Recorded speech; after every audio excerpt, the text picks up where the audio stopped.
This is my last chance. Good morning. Good morning. Happy Father's Day. Get that one in there. Yeah. So, we're going to do a family thing today. We're going to go over my sisters, and I guess my uncle's going to take the kids out on the boat to do a little tubing, and, that's cool. Hang out with my dad and my sister. And yeah.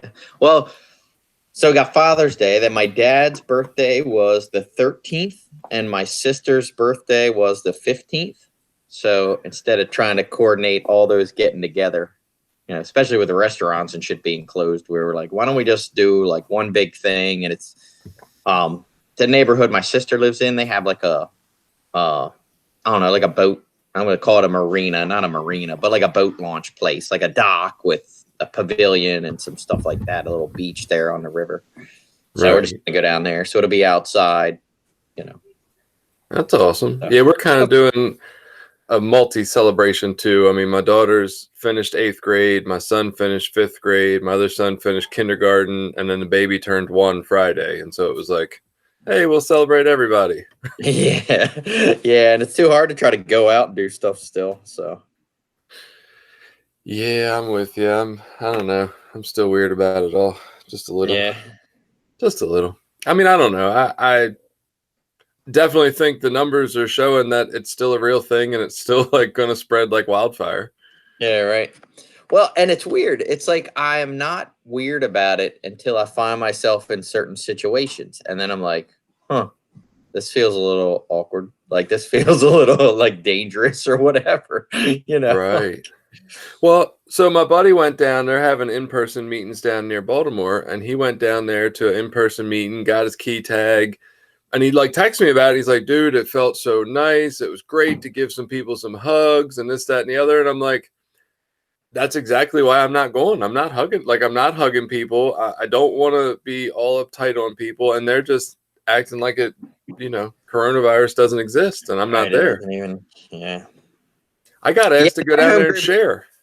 Yeah, my home group's still pretty mixed. There's a few hugs going on, but not like a ton. Like it's not like everybody's just hugging, and we still don't like circle up at the meeting. And then that's like this week, we passed the basket. It's like, pass the basket now. Everybody's touching the basket. Right. And there's only the same 10 of us that have been going there every week. It wasn't even anybody new. So it's like, it's all the same ones of us been around each other, since the meeting opened pretty much. But man, the meeting I'm going to on Thursday nights on, Zoom or whatever, a virtual meeting, they actually met in person this week. And I was like, God damn it. Like, I don't want to. It's ending. So they tried to do the virtual thing as they met in person, and they met outside. All of them wore masks the whole time. It was only like 5 or 6 of them in person, and then like 4 of us online. But it's surprisingly, it wasn't terrible. Like you could still hear people. I was kind of shocked. Yeah. And they were near a roadway too, so you could hear people even with traffic. But it could have been better. I was like, Yeah, well, we're not wearing masks. We did try the online, I think 1 or 2 weeks, and then nobody showed up to the online, which there wasn't that many people coming anyway. And all the people that had been coming to my home group online were all there in person. So it was kind of like, we're just doing in person. That's tough. I wish there was a good way to do a hybrid, like, hey, we're in person. It's almost like you got everybody at the meeting has to call into the meeting too. It's almost like the only way to do it. Yeah. We were trying to think about that. I don't know. Yeah, well, so what's been going on other than that stuff? Nothing really. Just doing my school class. That's like actually almost done. As much as I hated the idea of a 5-week class, I'm like, holy shit, I have like 1 week and 3 little tiny assignments left, and I'm done. I feel like it started yesterday. Yeah, it's so that's cool. That'll be done. Are you still doing your internship for Bodhi? No, that ended like the first week of May. Oh, okay. So that's been done. Yeah. And then so they actually, I don't know. I'm filed for unemployment because they weren't in person anymore, so there wasn't much for me to go in there and do. I'm like, it's been like 2 months. I haven't heard, like, I got accepted and I file it every week, but they still haven't sent me a card or paid me anything. Yeah. And then every time I call, I go through the menu on the phone call thing, and it's like, hey, you should have your card within 21 days. And, oh, we're busy. Sorry, call back later. Hang up. I'm like, what? That's what people are freaking out about. You know what I mean? Like, that's crazy. And I mean, for some people, like, they're fucked. You know what I mean? Like, they've been waiting all this time. Their rent's past due. They need food, and what are they supposed to do? Like, that's what's really messed up with a lot of this. Yeah, it's crazy. And that's part of the reason. I mean, Jen and I will talk about it. Like, that's part of the reason for opening up. Like, yeah, there's some health risks, but fuck, how do you tell people, like, you can't go to your job, you can't get money to pay your rent or pay your bills or feed your family, you have to stay at home all the time, and we're way backed up on this unemployment shit, so you'll just have to wait on that too and fucking figure it out. Like, what the fuck? Like, you can't just do that to people. Like, it's not right. It's not right. It's not right. So yeah, I don't know what the answers are. I don't know. It's going to be interesting. Scary. Very scary. So we got a message on Twitter a while back. This was like forever ago. Somebody they made some movie. There's a stand-up comedian. I think he's from Canada, and he had supposedly a promising career ahead of him, but then became, got caught up in drug addiction, and got started. They wouldn't let him into places to do stand-up comedy anymore, and then he ended up homeless and blah blah blah. And so they followed him, did like almost a documentary over like 7 years. I haven't watched it yet. They just recently sent the press release version so that we could watch it for free instead of buying it. But they said that the guy that the story's about or the director are both available for interview, and I'm like, do we do that? Like, yeah, that's something we do. I don't know. I'd like to watch it and see. I watched the trailer so far. I haven't got around to actually watching the movie, but I'd watch it.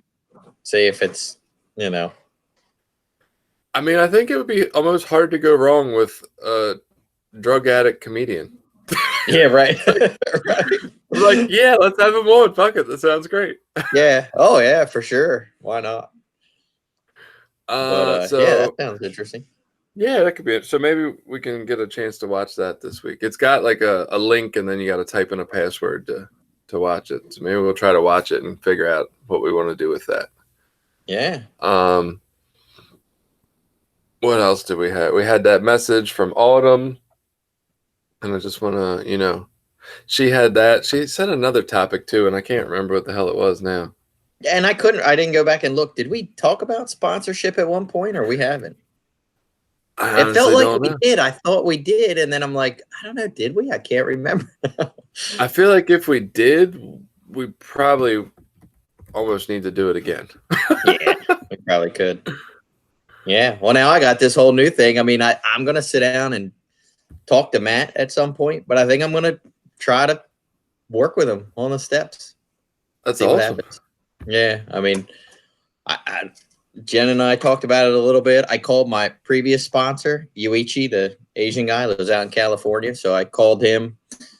I've sort of decided I think that's the route I'm going to go towards sponsorship. I'm pretty sure I'm going to try to commit to calling him every 2 weeks and trying to, just establish that, because that's not, I'm one of those people that it's easy to say, like, that's not something historically like I've done. I'm like, I don't do that. I don't call people that aren't right. I don't see and all that stuff. And I'm like, well, that's like a shitty cop out for, you know what I mean? Like, maybe this is an opportunity for me to improve on that or build on that, as another like resource and another skill. And this is a person I, admire and respect. And I love having him as a sponsor. The only reason I switched was because he moved to California and I was too uncommitted to make phone calls. Is the gist of it, that was the only reason. So it's like, well, maybe I should re-explore that now and instead of just blowing it off as something that I don't do, actually try to just do it and make a commitment to do it, see what happens. So you can do scheduled video calls. Yeah, nowadays, yeah. So anyway, so I called him and talked to him a little bit about all that. And of course, I don't say I knew what he was going to say, but I kind of knew what he was going to say. And he's like, yeah, you just be as honest as you can. I mean, his biggest thing was, you don't think he's going to like talk you into wanting to smoke weed, do you? I said, I don't think so. I don't, that's no desire of mine. Right. Don't plan on switching fellowships or anything. So, I'm content in my lane. Things are going well. I got, I'm not looking for something else. He asked me to help him, and I feel like, could be interesting. Could be unique.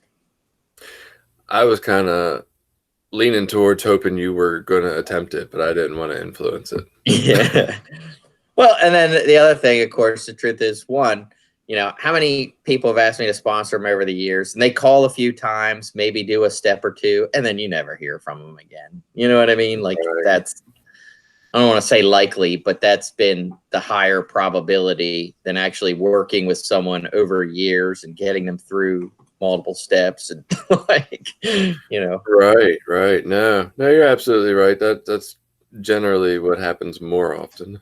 And then I joke, I thought it was hilarious. I thought, and I actually said this to Yuichi. I said, think about it. I said, how many people are committed to a 12-step fellowship, come to meetings regularly, and still won't make a fucking commitment to work steps? Like, here I have a guy that's not even committed to the fellowship at all. He has no interest in what NA thinks of him at all. And he wants to do step work. I'm like, how fucking ironic. Like, that is funny, isn't it?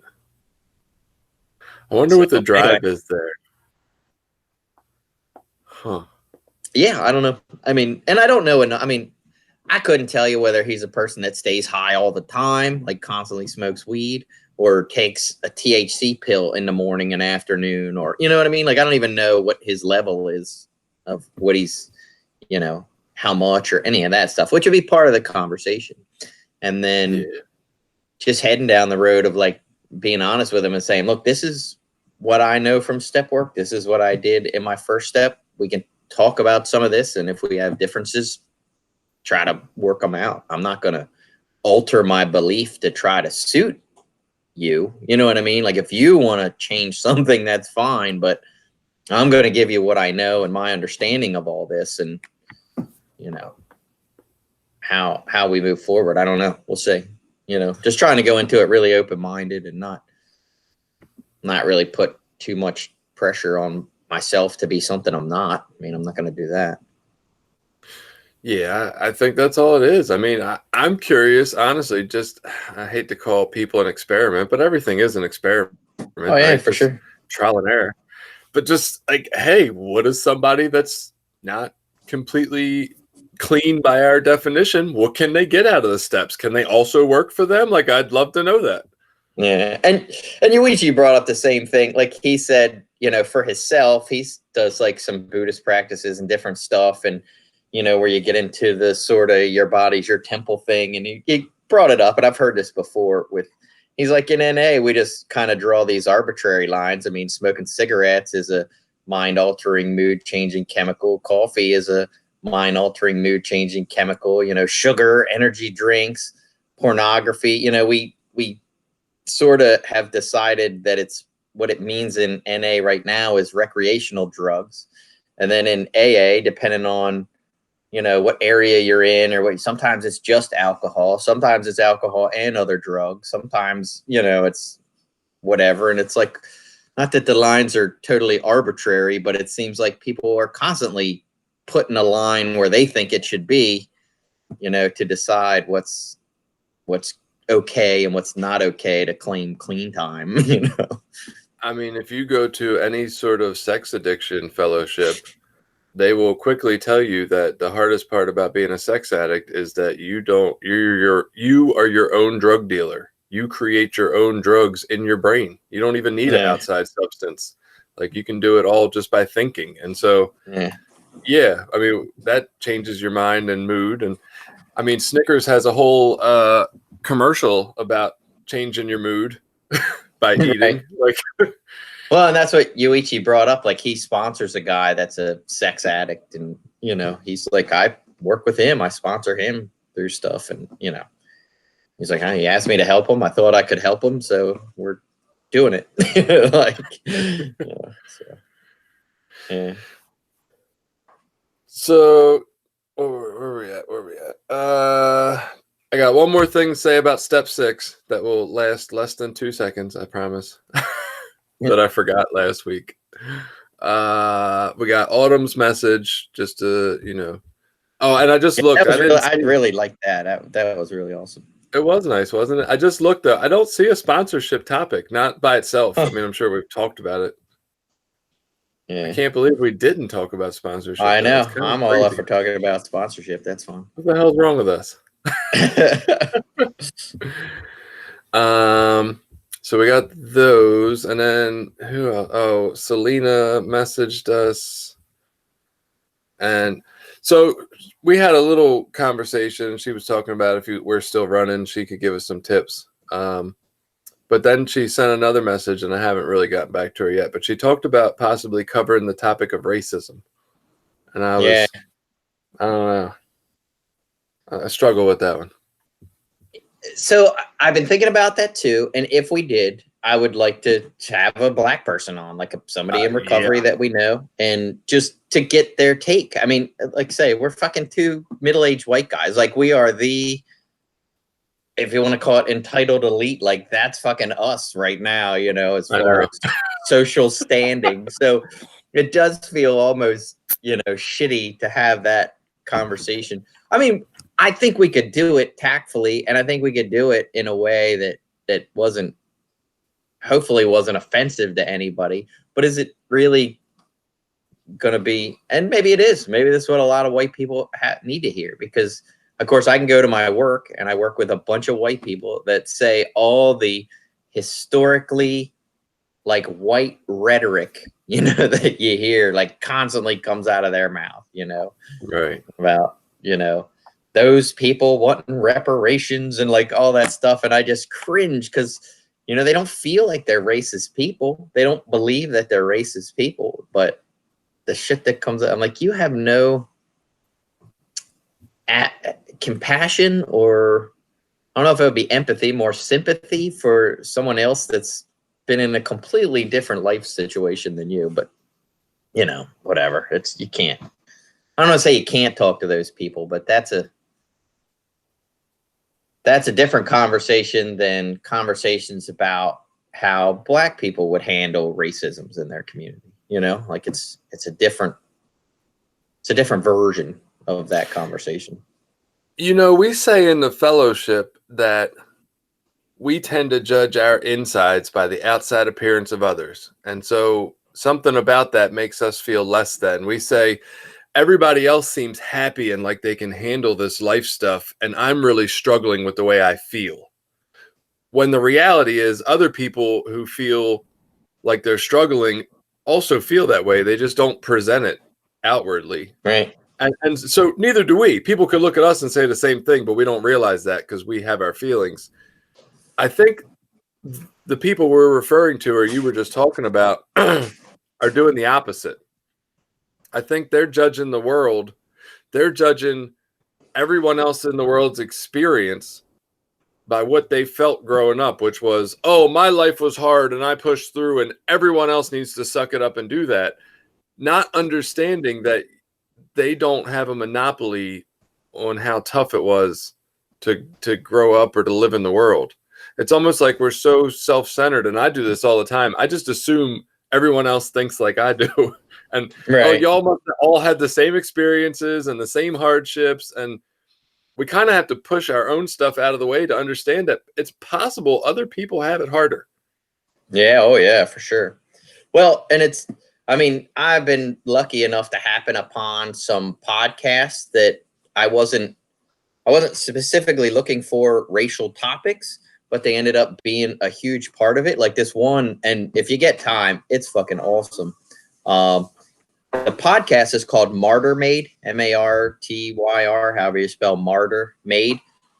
And he does 2 really fucking fascinating series, but they're long as shit. One is on the Israel-Palestine conflict and that whole thing going all the way back kind of through history. And it's pretty awesome. The other one is one he just recently did. It's called God's Socialist, and it's about Jim Jones, like the Jonestown Massacre guy. But in that Jim Jones one, he does, I mean, a deep dive into, like, I don't know how much you know about Jim Jones, but apparently what made him popular was his racial equality stuff. That's how he got so big and popular. Was he, even back in like the 50s and 60s? Hey, what's happening, Matt? Did a bunch of like racial equality Hey, stuff guys. and pushed. Hey, what's Morning. going on? So anyway, yeah, so that's a good one if you get a chance to check that out. Yeah, I think so.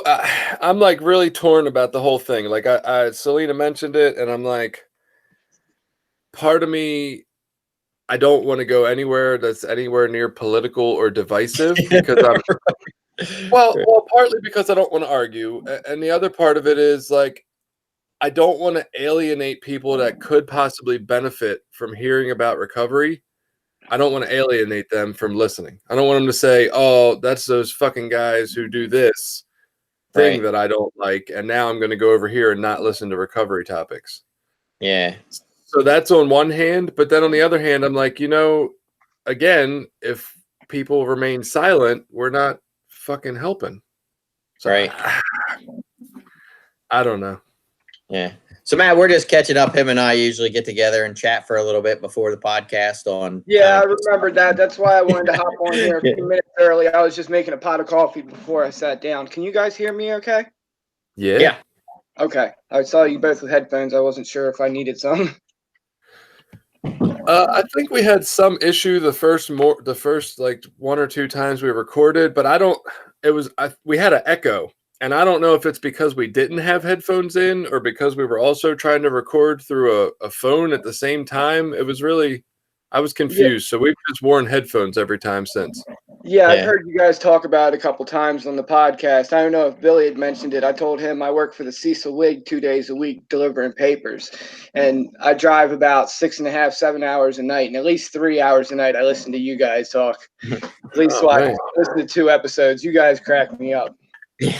I love the message you bring along with it as well. Thanks. Appreciate it. You. You're welcome. I appreciate you guys having me on. Yeah. So Jason, the other thing was the email. So we got the email, and from who was that lady? The one who sent it about being upset about saying Earth people could fix their problems. Julie. That's right. Yeah. I forgot about. How did I forget about Julie's email? Yeah, that was a good one too. Let me pull that up while we're. So I told Jen, and just because I'm fucking egomaniac, like I put that reply together and sent it, and I felt so fucking proud of myself. That's an awesome, reply, and It was a good reply. I was hoping she would get back to me. I wanted to hear what she had to say. I mean, again, I don't know. I've never been a fucking Earth person. I don't know what it's like to not be an addict. I only know what I read in his NA pamphlet. That shit could be totally wrong. I don't know. If I just take all this shit that it's true, that somebody smarter than me wrote it. They could be stupid, making shit up. What do I know?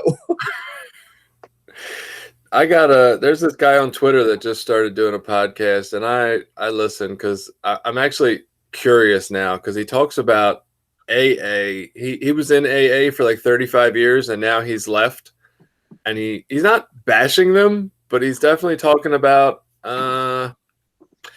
why they're almost like a money grab and alcoholism isn't real. And I'm like, really? Like, I don't believe this, but I'm curious. Yeah, right. Highly curious. After 30-some years in AA, he's saying alcoholism isn't real. That's his take on it today. Yeah. I don't know. It's really. I'm like, where is he going with this? I gotta find. I gotta listen just to know. I'm like, where the hell's he going? I have no clue. Yeah. I've never listened to the podcast before this either. I dabble on a couple medical cannabis ones, but I started listening to you guys, and it just picked up right away. I started listening to it all the time. Oh, thanks. I love podcasts. That's all. I don't even listen to the radio anymore. That's all I listen to is podcasts. There's so I've many. been doing that a lot more now. I listen to tons of them about history, about, mental health stuff, like a couple meditation ones, just one guy I really like is what the hell is it? Now I can't. Sean Carroll. What is he, Jason? He's a Mindscape. yeah, Mindscape. Physicist? But I mean, yeah, he's into physics. What are they? Physicist. Yeah, that's the word. Can't even say it. Matt, do you have any kids? Oh, yeah. Of my own, no. My girlfriend has 2 kids, and Oh, well, I happy Father's Day. claim them as my own. Thank you. Yeah, Yeah, absolutely. happy Same to you too. So That's why I asked to schedule it for today, because they're actually with their biological fathers today. So it was easier for me in the morning, because if not, they'd be running around making noise and everything else. They'd have birds out of their cage flying around, and that's just funny. wouldn't be able to hear. Hey, Matt, do you have a pair of headphones you could hook into that? I do. Give me 1 second. Okay. Just hearing a slight bit of feedback. It might be better if we Oh, yeah. get on the headphones.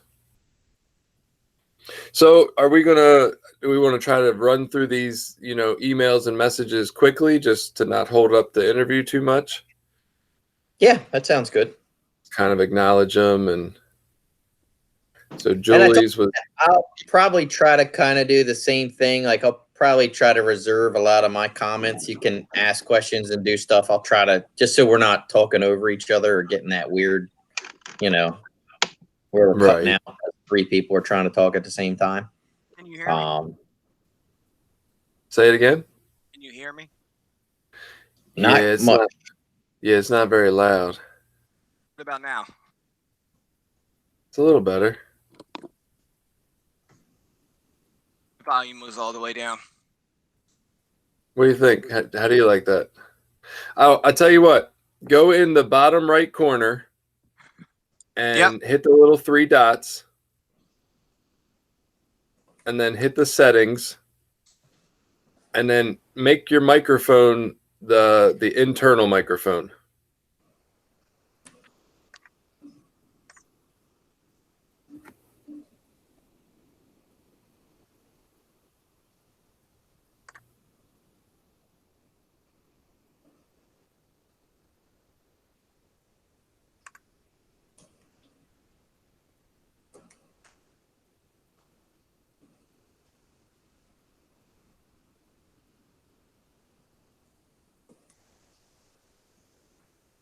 Are you seeing it?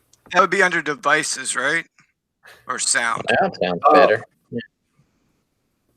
So this is on the web page that you're on for the video. Oh, on the web page. Yeah, on the web page. Yeah. Scroll to the bottom right. There's a 3 dots, and if you hit it and click settings, Okay, I see what you're talking about.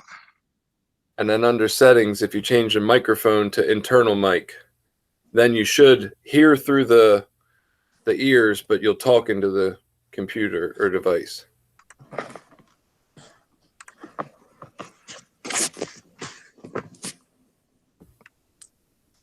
I have default mic in at front panel, mic in at front panel, and microphone.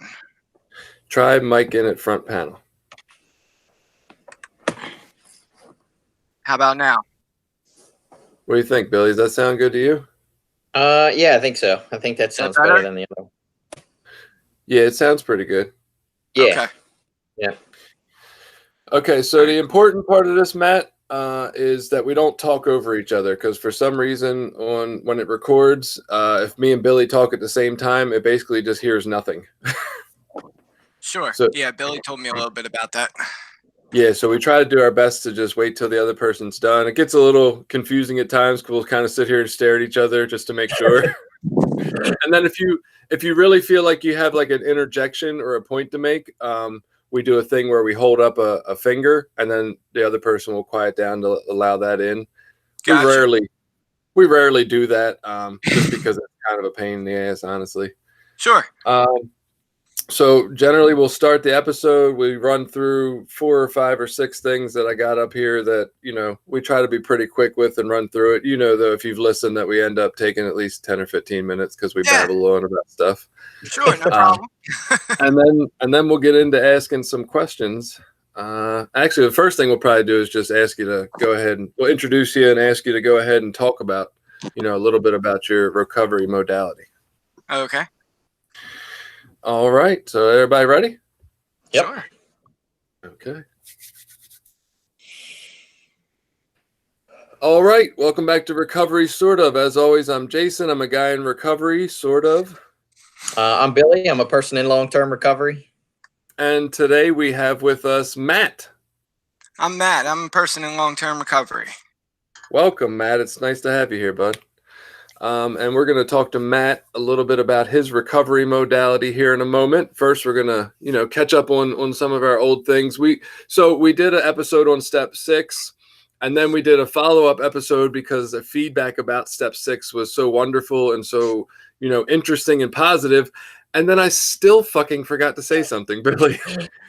And so the one last final word that I wanted to say about step 6 is that Stephanie had pointed out an old concept that I had forgotten all about, the whole idea of if you spot it, you got it. And the point of that was, when I learned it, was that generally, if you're getting irritated with a character defect in somebody else, chances are that's a part of that character defect in you. Now, that might be a defect that I struggled with 10 years ago and I've gotten a little better with, but it just fucking irks me to see it in somebody else.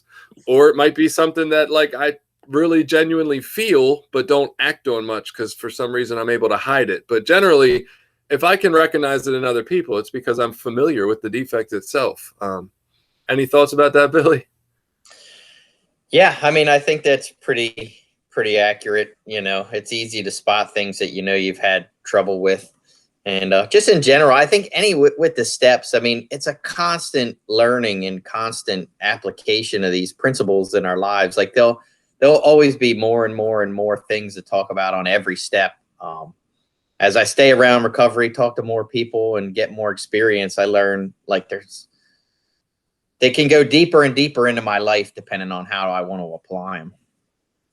So maybe since we've done 3 episodes now that talked a little on step 6, maybe we'll only do half an episode on step 7 next month. Yeah. Well, we always say we don't think there's going to be much to talk about on a step, and then we end up spending 3 episodes on it. It does seem to be the way. So that'll be the last thing you hear about me from step 6 until I tell you that I'm working step 6, which will be real soon because I just finished up 5, and I'm going to go over that here shortly. We also got an email from Julie, who's one of our listeners who does not particularly struggle with, our form of addiction and recovery.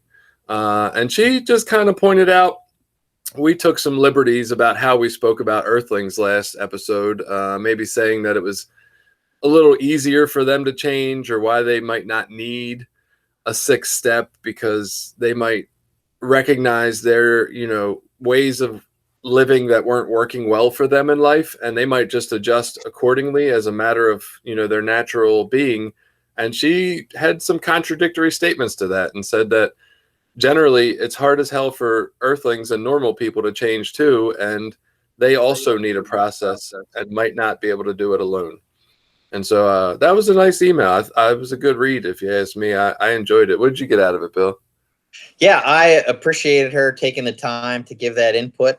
I did, give a reply just to let her know, I appreciated it. I have never been a earth person or non-addict, as early as I can remember. I, have been an addict, and, I cited some literature in our fellowship. There's a IP that talks about what it characterizes as the difference between, earth people or normal people and addicts. And that's where I draw most of my information. That could be total bullshit. Maybe some addict made that shit up. And since we like to think we're important, we print it and put it out there and preach it like it's the gospel. Wouldn't be the first time. But, that's where my understanding of that comes from. So I just kind of gave her a little bit of that point of view and said, hey, I'm open to hearing from anyone if she wanted to give more information on that. One thing I will say, and if I did this, it was mistaken. I don't think it's easy for anyone to change deep-seated character defects. I think it's hard work to be self-reflective and then to really change some deeply ingrained behaviors. Like, that's not an easy process. I think what I took from the literature I've read in, NA is that it's a more natural process for earth people or non-addicts. Normal people don't seem to be as like self-obsessed and self-reliant and self-dependent.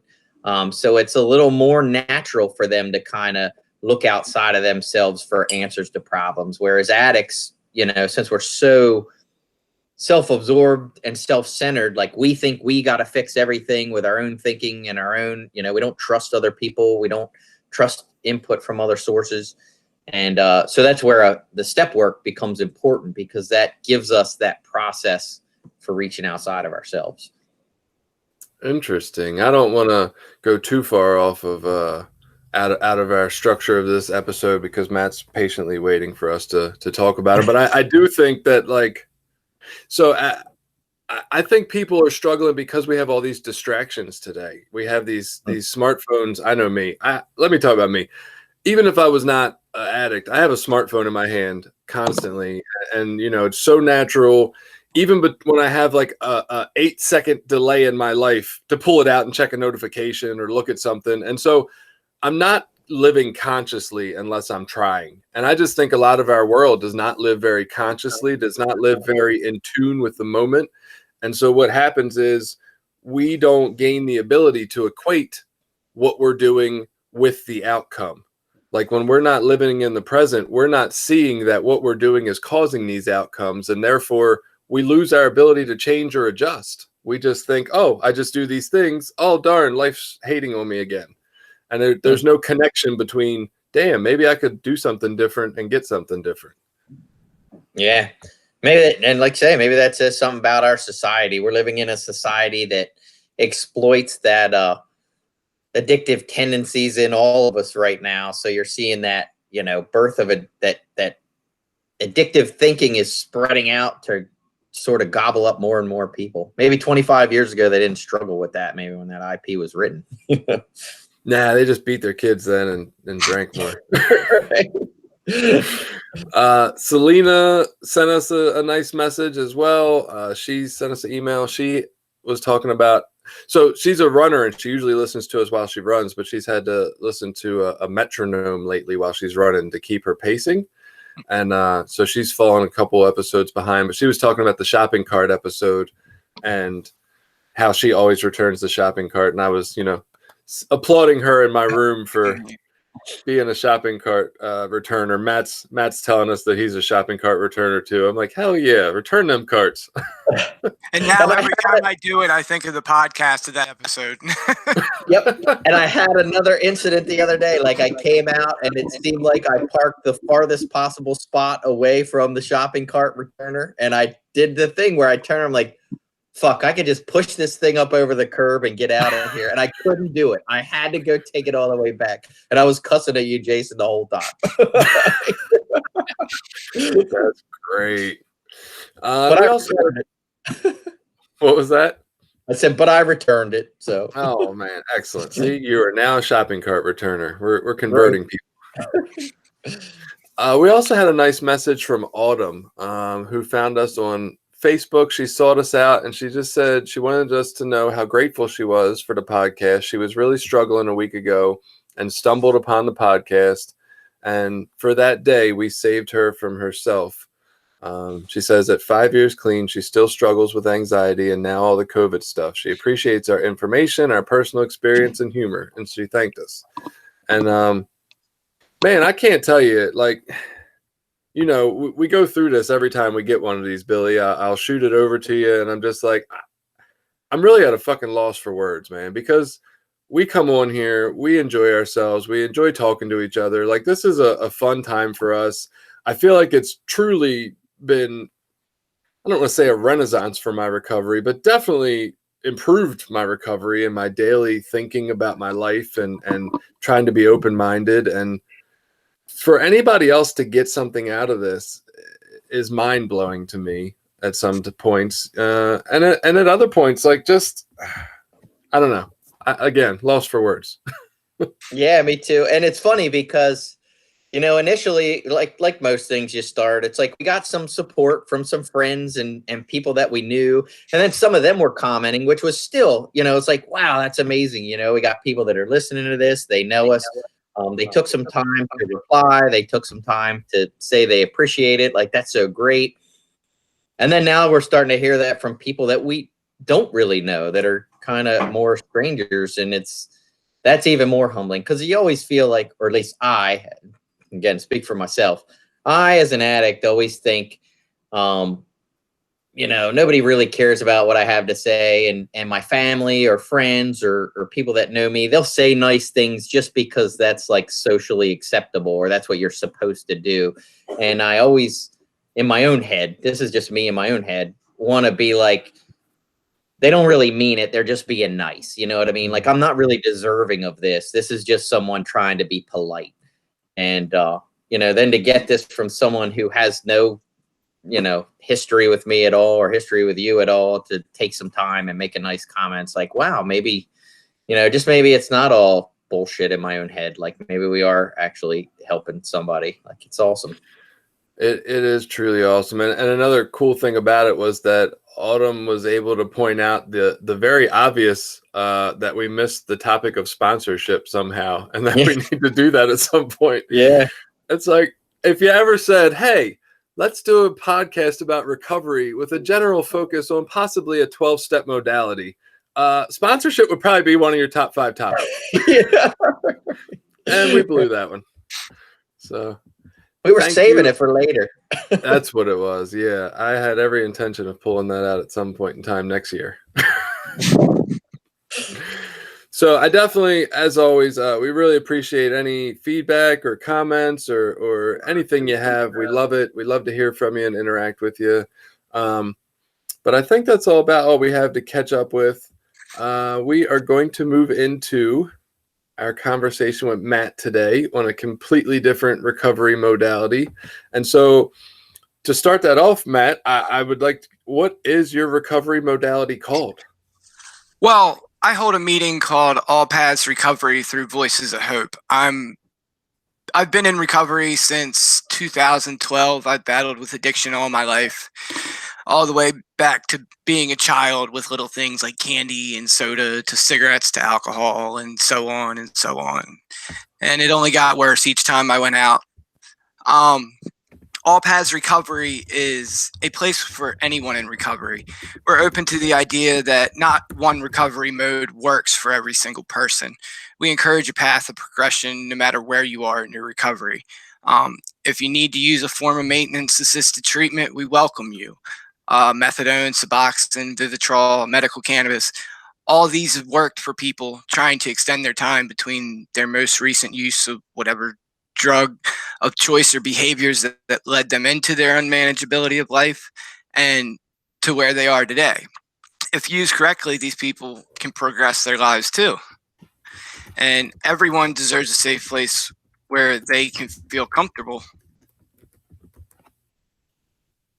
and not an outcast. We welcome everyone to share where they are and take our encouragement for progression and self-care, because that should be number one in our recovery, taking care of our own mental health, physical and spiritual well-being. Gotcha. That sounds pretty inclusive. One of the interesting things I found out recently, we got into this whole pandemic. We're in quarantine. We're, stuck at home on these virtual meetings. And through our Twitter, we've run into some people, a lot of alcoholics on Twitter. For some reason, that's their preferred method, or people just claim being alcoholics because it's more socially acceptable. I don't actually think that's true. I thought that at first. I was like, they're just claiming that. Right now, I actually think they're all alcoholics. I'm like, okay, that's weird. Or maybe they're just easier to find, because when you type in sober, alcoholics come up, and when you type in clean, people who do laundry come up. I don't know. One of those two. But anyway, what I found on there was that a lot of these people talk about this XA, right? And it's not like, I don't think it's I don't know. Maybe I should really ask one of these goddamn people. I don't think it's an actual like physical program that they have. I think it's just like a cross recovery is what they're trying to say. And it really doesn't matter if you generally go to NA, AA, GA, a sex addiction meeting of any sort. Like, anybody is welcome to come and talk about recovery. But in that everybody, I don't know if there's limitations. I don't know if they're like, oh, well, if you're on Suboxone, maybe that's a little different than what we're talking about. I really don't know if there's rules to it. I have no clue, right? So hearing about this kind of reminds me of the inclusiveness, but I like how, you've laid it out to where anybody truly. Now, did you find that you had this idea that this is what you wanted, and yet there was no like maybe nationally based program, and so you felt like you had to create your own sort of meeting? Well, sort of. I've done a little bit of research on other meetings out there around the country and what's open, and I'm actually going to my first SMART recovery meeting this Friday. I'm trying to just feel it out and see what all is out there. So we're not really a program yet. We're just an open meeting space for people to come and share their experiences, their struggles and triumphs. And we're working on building that. So I'm trying to find out what we can do to set us apart from these other meetings, to still be available for everybody, but not be piggybacking off what someone else is doing. Gotcha. Yeah. I mean, I think, borrowing what works for some other programs, but also differentiating in what you offer is I think that's kind of what everybody's done with AA's 12 steps, basically, for the most part. Absolutely. Not everybody, but it's been done quite a bit. If it was, I wouldn't be here if it wasn't for the 12-step fellowships. Right. I think a lot of us have that same idea in our head, like we wouldn't be here. So do you know, and I don't want to talk about a different modality, but I'm just curious, since you brought up going to SMART, is there limitations on recovery and SMART recovery? Like, do they define it as not being on maintenance, or can you be on maintenance drugs and being SMART? I think they are open to maintenance recovery or maintenance assisted treatment. Right. I'm not exactly sure. Like I said, this Friday will be my first meeting attending them, because I'm just trying to get a feel for what other people are offering and what else is out there. I wasn't sure if you were checking them out because they fit in more with your beliefs or not. I was just curious. So what have you found so far about people who come to your meeting? Is there like a particular, not to stereotype anybody, but like, have you found that mostly people who come there live like this, or mostly people who come here live like that? Like, is there any specifics that you found so far? It's actually been a wide variety of people. We've had a few people that have came from NA and AA meetings just to check us out, to see what it was all about. I've had a couple people that just came from rehab who were just looking for an open meeting to go to, and a few other people were just didn't feel a few of our home group members didn't feel they fit in either NA or AA, and heard what we had going on and started joining us and have been there ever since. Gotcha. So a lot of our questions generally that we had come up with for different recovery modalities have to do more specifically with like the rules and for lack of a better term, the rules and regulations of recovery modality programs. And so since this is more of a meeting space, a lot of the questions wouldn't apply. You're not going to, have specific higher power or anything like that. There's no qualifications for membership, obviously. Okay, so that's not completely true. Is there any qualifications for membership? Like, does it have to be somebody in a form of recovery? Do you have to have used a drug or anything at some point? I took notes on your questions, so give me 1 second.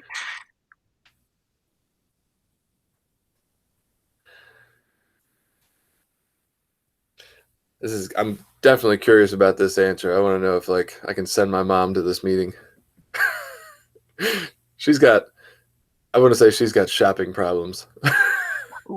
We're open to all forms of addiction. So we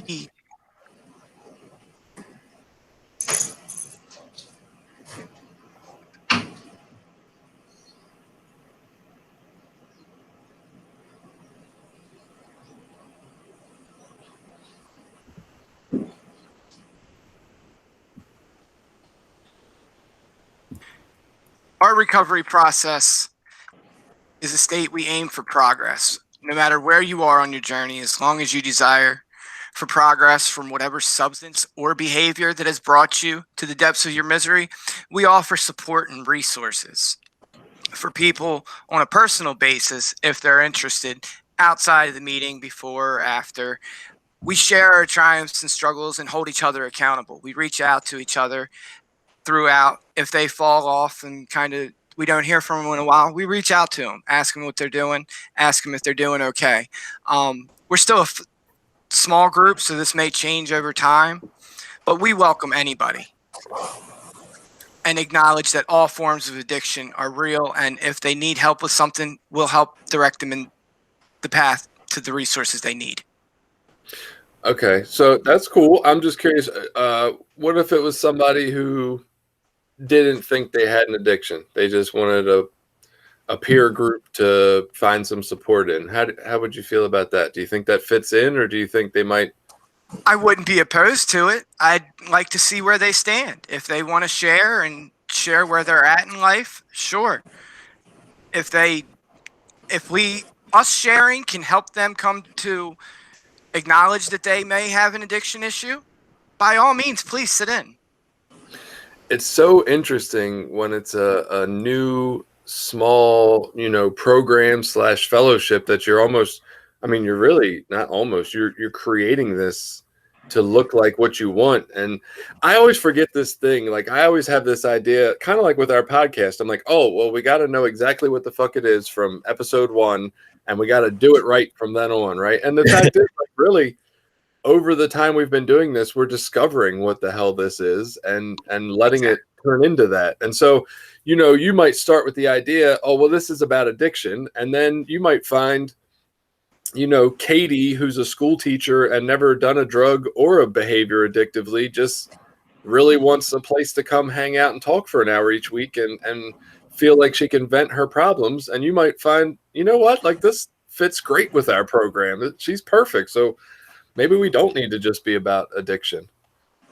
Or you might have her in and you might say, you know what, I don't think this is working. We need to stick to just helping addicts because that's what we do better. Right?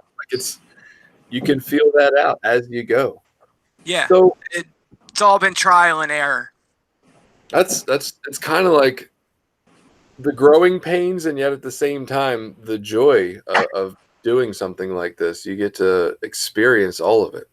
Absolutely, because I've seen so many people come into our meetings and just share the things that they're going through and the progress that they've made in life. And it's been so rewarding. And at the same time, it holds me accountable.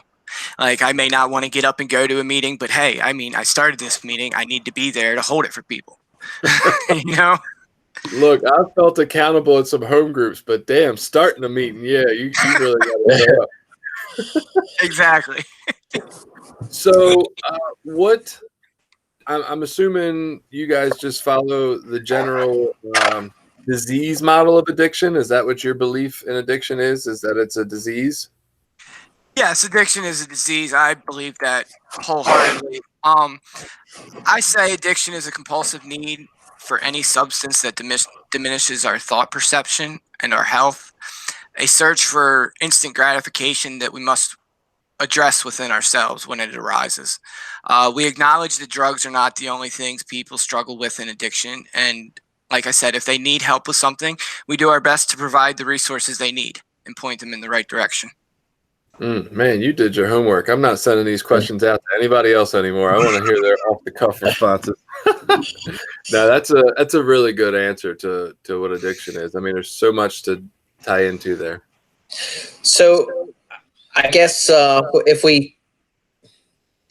trying to come at this like from an open-minded perspective. So most people in like abstinence-based recovery feel like using any drugs, if you're an addict and you use any drugs, it's dangerous. They'd be shocked to find out that there are recovery modalities out there that practice, like you can learn social using, or that you can have like social using even after you've struggled with addiction. That's kind of contradictory to what most 12-step fellowships views are. Do you feel like this program is more open or is open to people that want to recreationally use, or really just people that are on like maintenance type programs? Well, I know some people that recreationally use, or whether they want to drink on the weekends or smoke weed on the weekends or whatever it is they choose, but have struggled with shooting heroin or some other kind of illicit drug that they've been struggling with for decades. Some of those people did recreationally use before they got into all these other harder drugs. Some of that may have stemmed from pharmaceutical use. It's open to either or. I've personally found that some people, not one recovery path works for all people. There's some people that can't come off of pharmaceuticals or have debilitating diseases where they need something to help them just to get through life. And maybe they've been on pharmaceuticals for a long time. I've seen these people come off with medical cannabis and find a lot better way of living and being able to actually function on a daily basis without having to worry about getting sick, without having to be out of their mind on pills or whatever it is. Interesting. And so I think maybe I don't, this is probably something we should have like brought up at first for some reason, just not to put a spotlight on it, but more because I think people will find this conversation interesting to know exactly the direction it's coming from. And so I do want to bring up that Matt, you do smoke marijuana, I believe, correct? I'm a medical cannabis patient. I more ingest my cannabis than I do smoke it. I do from time to time vape, but mostly I ingest. I make edibles. I make my own capsules. I make my own tinctures. I buy my own tinctures from the dispensary. Frequently, it's been mostly CBD more than THC. And I find that relieves my anxiety. It relaxes me through the day. And it also is healing my body and providing the natural resources to my endocannabinoid system, which a lot of people aren't educated on. Okay, yeah, I just I don't know how we forgot that, honestly. That's one of the more interesting aspects for people who have been told their whole, recovery life that there's this one way to do it, kind of like Billy was just talking about. There's one way to do it, and that's complete abstinence, right? Wow. And then even in that complete abstinence, like Billy was just saying before you got on this morning, we draw these arbitrary lines of like, well, coffee and cigarettes is cool, but you can't smoke joints, just marijuana cigarettes. And so it's definitely interesting to us to consider the concept that there's something else out there that's not complete abstinence and how that works. And so I don't ever want to come off during any of this podcast episode as like condescending or better than. I did want to bring that up though, because I think it's interesting for people who don't have any experience in that realm to hear, oh shit, people are like still living a good life and trying to grow while they're, on a substance that I would consider using. That's incredible. Like that's a whole Absolutely. mind-opening idea. Yeah, so this is probably, go ahead. One of the things I've actually noticed is that in normal society, like I know me as an addict, when I first stopped and first went around like my family and stuff, they didn't even understand the idea that I could like never drink again. To them, it's like, oh, you're not doing heroin. You're not doing all these heavy drugs anymore. Why don't you, when we come over and have the crab feast, you can have a beer or two, right? Like, for most people, this idea that you can never use any kind of substance again is sort of foreign. But within the recovery community, it's hilarious because they're almost the most judgmental about that concept. It's like people in recovery are the most critical of anyone that wants to try to socially use after they've come to a 12-step fellowship. Like they're like the first ones to put people down.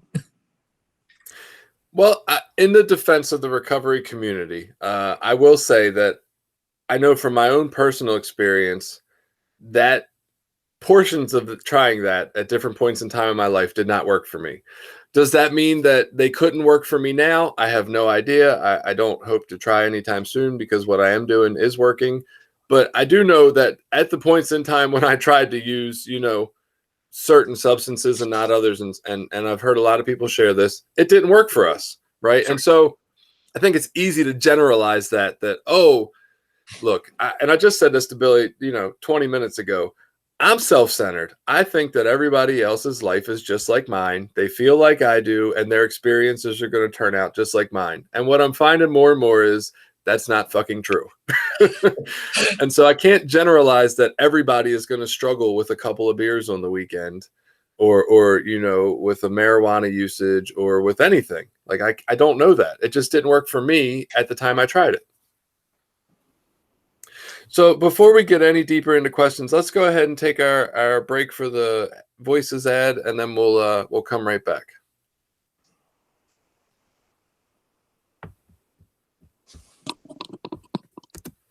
Yeah, I got to take a very quick bathroom break. Okay. How you feeling so far, Matt? Good. I was actually a little nervous leading up to this, and yeah, I got up at 6 o'clock this morning to go over these questions. I went and got me a Red Bull and sat down in front of the computer. I'm like, because I would have blanked on some of your questions and and sat there and having to think about it. So I'm like, let me go over these. Right. I gotcha. Yeah, it's I would imagine anybody doing this for the first time would probably get a little nervous coming into it for sure. But Absolutely. Yeah, we're chill, man. It's just like sitting here and having a fucking conversation for the most part. Yeah, that's what Billy said. I love listening to you guys. Like I said, you guys entertain me for my freaking 3-4 hour drive, and it's wonderful. I think I've seen you at my acupuncturist. You go to a couple Bodhi? months back. Yeah. I was seeing Rebecca. Acupuncture is I can't wait till they open back up. They're not talking till the fall, but that was a big part of my recovery. We use that very frequently. Yeah, I did an internship there, and then nice. they offered me services with Rebecca to try it out, and so I tried it out, and I was digging it. I did it for I want to say it was 6 weeks before the pandemic hit. I had just started, and I did 6 weeks, and I don't know. It seemed like I felt different. She's amazing. It does wonders. I love it. We got my girlfriend in there because they have a trauma grant through Bodhi. So my girlfriend and her kids started going in there, and we'd take my girlfriend in for acupuncture because she has a debilitating nerve disease, and it's done wonders for her as well with her pain. That's awesome, man. Yeah, I'm definitely interested in going a little further and seeing how it feels. I'm really curious. It's definitely worth a try. Try the Acu Detox. They stick 10 different needles in your ear. Really? Yeah, it's very relaxing. They did that for me. They offered that at a rehab I went to over in Harford County. They did that when they were detoxing us, and it was pretty awesome. That's wild. She actually helped me through getting off my Suboxone when I came off of it, and she'd see me 3 days a week just for the Acu Detox. Huh. That's incredible. Yeah, it's amazing. It did so much to alleviate symptoms. You good, Bill? Yep, good to go. Welcome back. Well, that's also the family's leaving and stuff. They're getting ready to go out. We got a family thing. So they're coming in trying to talk to me and stuff. That's why we need to be back at the office. Can't do anything here. Next week. Oh, you coming back in next week? I think so. I think we're going to grab the microphone and meet over at the new Bodhi building. Nice. All right, here we go.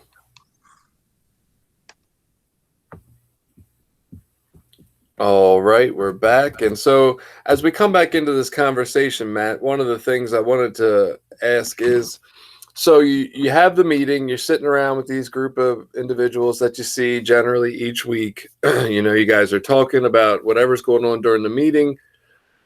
In the recovery modalities I'm used to, they generally talk about your support network and the people around you being your eyes and ears, right? Like sometimes we don't have a realistic view of ourselves, and so we rely on these people around us that we trust to help us with where we're at. So what kind of signs, it's trickier, I think, for where you're at, possibly. It seems like it would be trickier. Maybe it's not. But what kind of signs would say that people around you are in their recovery process, and what kind of signs might say, whoa, hold up the stop sign. Y'all need to like change course. You're going down a slippery path here. Well, you've already heard me mention numerous times about progression and progressing life. So trying to better yourself, making attempts and showing effort that someone wants recovery or is in their recovery process is working is a good sign. But you see someone start coming off negative, not showing up for the meetings, not responding back to messages frequently. Because like I said, we hold each other accountable. So we have a group chat that we add everybody on that comes in if they want to be added, just so we can check up on each other, hold each other accountable, ask them how they're doing, call them on their bullshit. So any compulsive behaviors that might question their actions. I gotcha.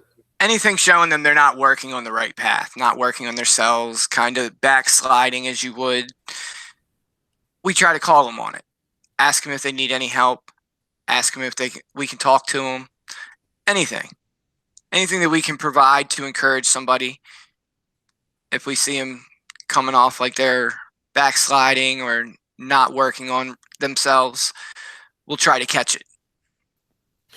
Now, in the modality you focus on, is there any specific rules? So the question itself was specific rules to be clean or sober, but that's, I think, a little misworded for this representation of recovery. But is there any rules to say that you're in recovery or you aren't? Like, is that a thing? Well, I guess this is still early on. Again, we're not a program, we're just a meeting. So there's no really guidelines or rules of being clean and sober. I mean, we don't want people coming into our meetings all messed up and intoxicated, because we've got people that are still in early recovery, that are still trying to figure out where they're at and which path they want to take. We don't suggest to anybody that they go get on a maintenance program or this or that. We tell them to find their own path, and we help them find it. If they need the 12 steps, we'll put that out there as a process. NA, AA, other fellowships. There's no really rules to it right now, to being clean and sober. As long as we see a person is one progression in life, is wanting to work on their recovery, wherever they're at, even if they are using a maintenance program, if they're using it correctly, if they're showing that they're wanting to work forward in their life, trying to work on their credit, trying to make amends with family members that they've burned bridges with in the past, anything of that nature. I gotcha. So as long as people seem to be moving towards some form of personal growth, then it just seems like they're on the path to recovery. So have you found so far, I think this is actually, I really thought it was a great question until I started asking it to people. And now I'm like, I don't know that this is a good question at all, because the question is, is there a type of person that maybe your program works better for? Or I guess the idea was like, maybe like there's this type of person or this personality type that like completely staying abstinent would work better for. And then I kind of asked this for the recovery dharma. Like, is there a person that maybe would find more recovery in Buddhist ideals? Like, is there a personality trait that leads to that? But the more I think about it, like 12-step recovery programs and fellowships are so diverse that it does not seem like there's any one personality trait that it works for. Right, because everybody's different. There's no one person that fits one program, or one program that fits one person or every person. So any person could walk in. It's just all a matter of preference. Yeah, I might have to delete that. Might have to delete that question. That one's not working for me. So when you were doing some of your research before you decided to start your meeting, is there any other program even similar that you came across? I started looking into the MAT and seeing if it was a program, but I didn't really start doing research until after I started the program. I just I kind gotcha. of started a meeting, and I was offered a place at Voices of Hope to hold this meeting, and it just kind of fell into place, and we just took off running with it. I gotcha. Now, so if you did come across, like, if there was something very similar to what you're doing that already had a national program type available, and there weren't any real adverse effects to joining that national program, like say they were accepting and inclusive of all, they didn't have any like rules of that type, would you consider joining a national program if that type existed? Absolutely, especially if it was something that wasn't provided around here. Because my whole process with this and my whole thought process was bringing something to the community that wasn't here, that wasn't readily available. Something that other people felt maybe outcasted or didn't know where to go, had a place to go. Because I know that's how I felt sometimes in the meeting before I got my medical cannabis card and started on this, when I was just on Suboxone and going through the rooms and I was told I wasn't clean. And I knew from where I had been to where I was now, I was definitely clean in my eyes. I was just trying to keep from going backwards. That's really interesting. You paint a completely different picture, I think, than a lot of people that are maybe in the 12-step meeting see. Like the picture that's generally seen from the perspective of a NA member who's got a few years clean and has worked the steps. What they're seeing, I'm going to speak for them. What they're seeing is, okay, this individual is in my program. They're on medically assisted treatment, which is not, from my understanding, completely abstinent.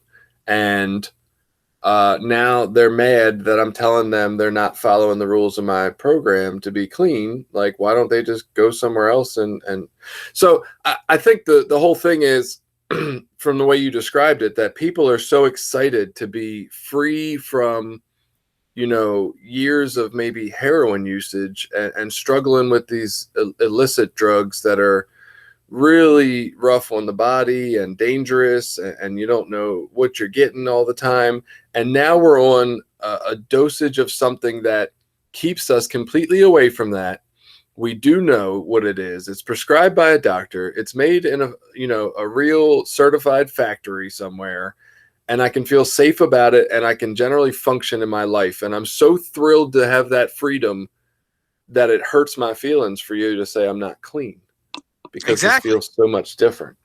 I've seen people leave meetings and relapse because of that. And I mean, it's even scarier if someone were to leave and not come back. Oh, you're muted, Bill. Sorry. For me personally, I think that's one of the things that I find sort of most, if I were to use the word upsetting, it's like, as a member of NA, like, I wholeheartedly appreciate our sort of stance on abstinence-based recovery. Like, this is our program. This is what we do here. And I'm a defender of that. But what's discouraging is that our members are so critical when these other programs pop up or when people come looking for help. Because, as Matt said, like, I know currently in this area, there isn't anything else. You have AA and NA, and that's pretty much it. There are no other types of support groups.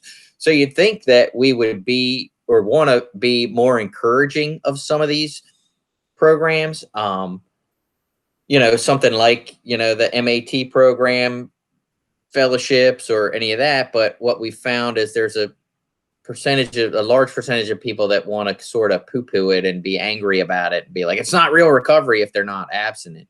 And I think it's important that as a recovery community, we try to support other people in different things. And while we can do that and still defend our position on our fellowship, like, look, this is us. This is what we do. This is our lane, Let them have a lane over there. That's fine. We can, encourage people to go there if that's what they need. Just for the record, I've seen a whole lot of people completely abstinent that I would say don't have real recovery. Oh, and there's Lord. Some people that 100% abstinence doesn't work for. People with medical issues, people that are just scared to come off of certain things. And there's other avenues that we can provide for them. Yeah, I can say this. I know, unfortunately, being in a city environment for most of my recovery time and being around here for a little while, I've seen a fuck ton of people die, right? And it's sad. Sponsees, friends, guys that I saw in meetings who just got a year clean and now they're not around ever again for the rest of my life. Like it's shitty. And I know a whole lot of people who post "I miss you" messages on Facebook and other places that would love to have that person on MATs right now, right? So we can sit here and say till the end of time, hey, complete abstinence is the way, but would you rather have somebody dead or using a medically assisted treatment for a few years or for the rest of their life? Progressing their life. Right. And so, and I think that's, go ahead, Bill. Well, I was going to say, and I will say, as sort of to play devil's advocate of what I just said, because I held this belief for a long time. There was a belief, and I'm becoming more educated, more open-minded in it these days, that the MAT programs were just legalized drug dealing. That, here you just had doctors and pharmaceutical companies taking advantage of addicts by, getting them hooked on a different thing. So what, they're not hooked on street heroin, but now they're hooked on Suboxone or they're hooked on methadone. And now it's just, the government or some doctor's office that's exploiting addicts. Like this is a position I held for a while. And that these programs weren't really beneficial to anybody. They were just taking advantage of addicts. As I've done, a little more sort of research into that and this, I'm going to call it a newer concept of like harm reduction. Maybe it's not newer, but maybe it's getting more notoriety or more sort of talk about these days, is like the harm reduction. Like if you can take someone who's, shooting heroin, living homeless out in the streets, and you can get them on a maintenance program where they can at least, maybe maintain a job, maintain a residence, and start building a life forward. Like that's better.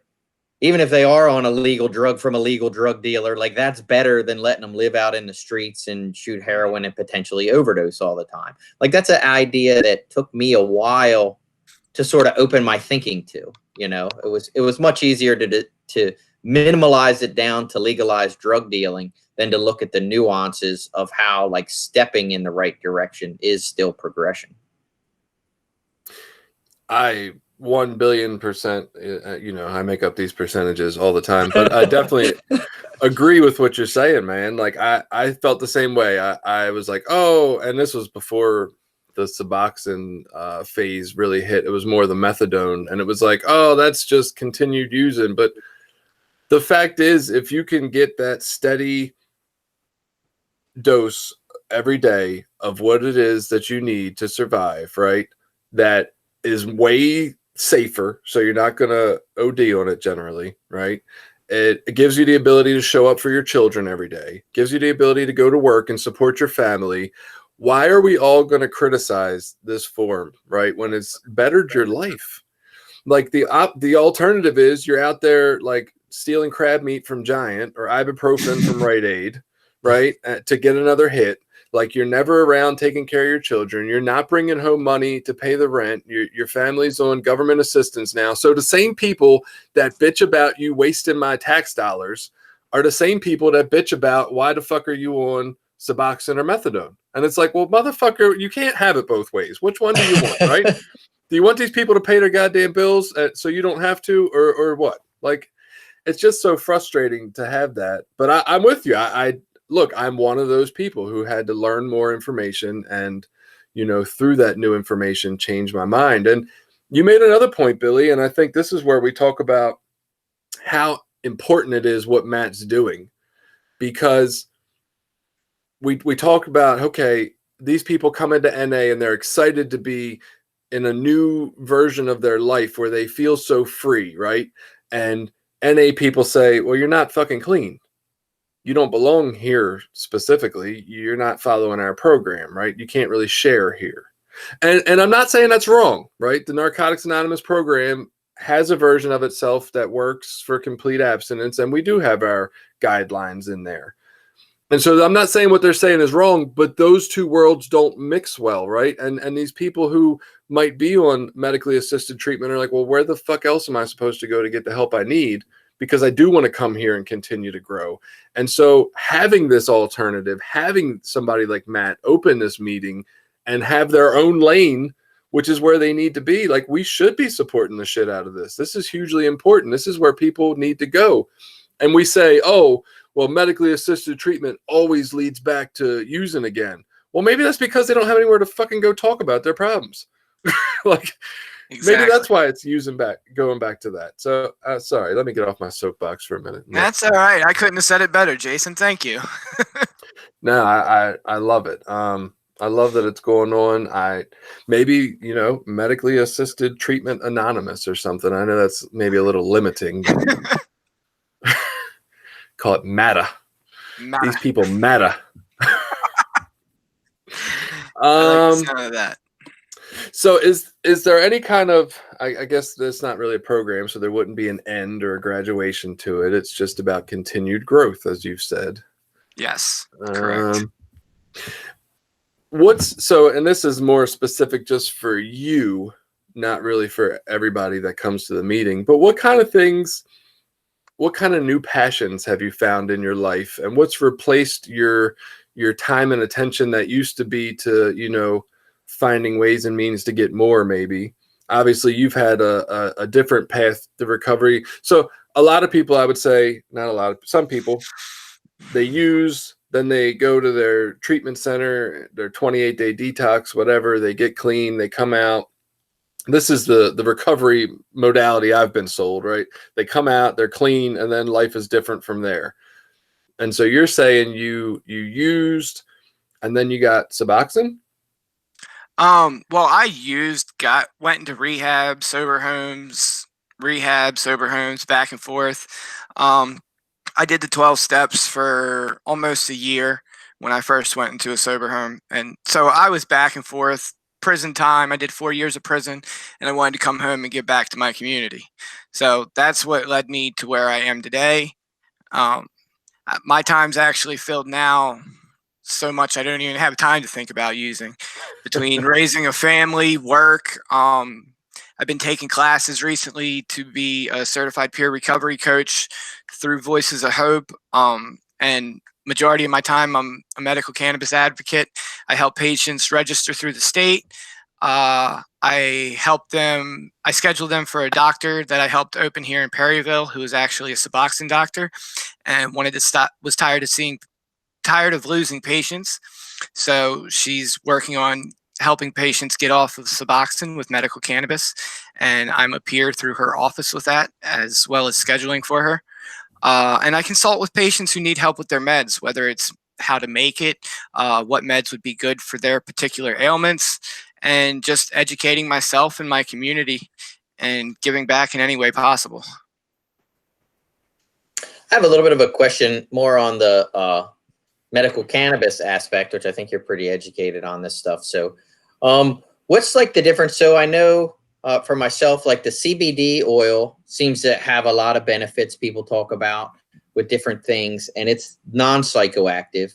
And Correct. Then I guess you have the CBD with the THC in it, and that seems to have some benefits as well. Are there different benefits between the non-psychoactive and the psychoactive? Okay, so yes, they're coming up with more and more benefits on a daily as we get more scientific research we're allowed to do. CBD comes as an isolate, which is just the CBD by itself, and then a full spectrum CBD, which has the legal limit of THC. It doesn't produce any psychoactive effects, but it has been scientifically proven that the plant works better, which is called what is called an entourage effect, and that's the whole plant working together. The THC combined with the CBD comes together with your receptors and works throughout your body better. But for some people who maybe work government jobs or can't have THC pop up on a urine test, that's what CBD isolate is there for. Interesting. So you've talked a lot about the accountability in your program, right?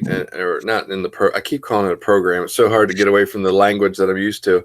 But at the meeting, you speak about how the accountability is an important part, right? And accountable to each other and ways you keep track of each other. And I think that's a huge part of, the 12-step programs I've been in. I know we say the 12 steps are the program in those programs, and I agree, but I think there's a large portion of the emphasis we put on meetings is about accountability. It's about having a service position, being of service, being, having a home group so that people call me when I don't show up and say, where the hell are you? Like, I think that's a crucial thing. I'm curious, along with that, is there any similar thing so far that you've worked out to be kind of close to a sponsor? Do they have anything like that going on are you not there yet or figuring that out? As of right now, we're not there yet.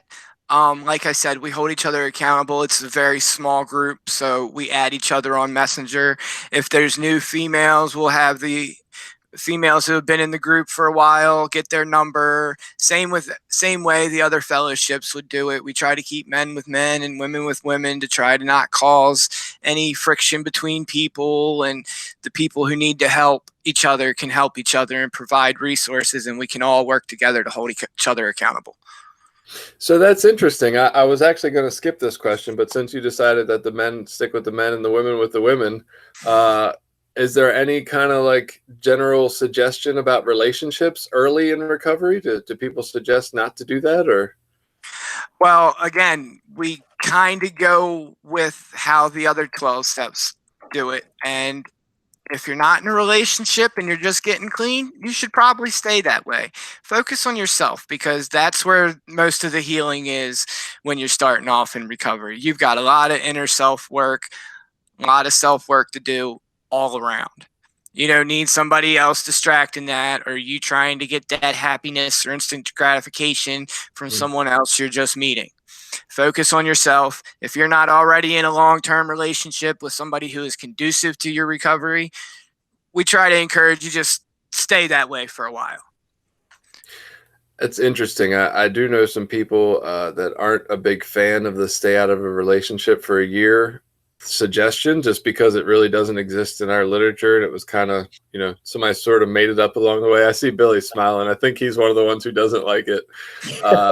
Yeah, it came from recovery. It came from treatment centers is where it came from. When you were in treatment centers, you weren't supposed to intermingle sexes.